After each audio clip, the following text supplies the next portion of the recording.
ইসলামাবাদ অভিমুখী পদযাত্রার ডাক দিয়েছেন পাকিস্তান তেহরিক-ই-ইনসাফের প্রতিষ্ঠাতা ইমরান খান। আগামী 24 নভেম্বর এই পদযাত্রা কর্মসূচি পালন করবে তার দল।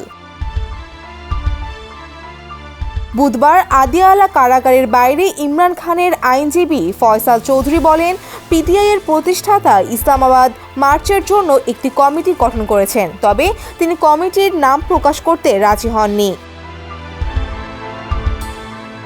এর কারণ জানিয়ে ইমরান খান বলেন, আমি নাম দেব না, কারণ তখন তাদের গ্রেপ্তার করা হবে।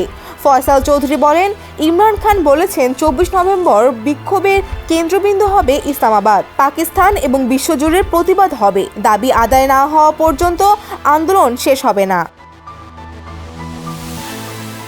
ফয়সাল চৌধুরীর মতে, এটির প্রতিবাদের চূড়ান্ত ডাক। আমাদের দাবি 26তম সংশোধনী প্রত্যাহার এবং আমাদের ম্যান্ডেট ফিরিয়ে দেওয়া উচিত।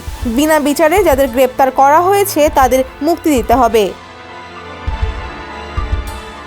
ফয়সাল চৌধুরী বলেন, পিটিআইয়ের প্রতিষ্ঠাতা বলেছেন পিটিআইয়ের পুরো নেতৃত্ব প্রতিবাদে বেরিয়ে আসবে এবং দলের সবাই জানবে কাকে কি করতে হবে। তবে বিক্ষোভ শেষ করার এখতিয়ার একটি কমিটির হাতে থাকবে। অন্যদিকে ইমরান খানের বোন আলিমা খান বলেন, পিটিআইয়ের প্রতিষ্ঠাতা চূড়ান্ত ডাক দিয়েছে এবং প্রত্যেক কর্মীকে উদ্দেশ্য করে বলেছে পুরো পাকিস্তান থেকে বেরিয়ে আসতে হবে।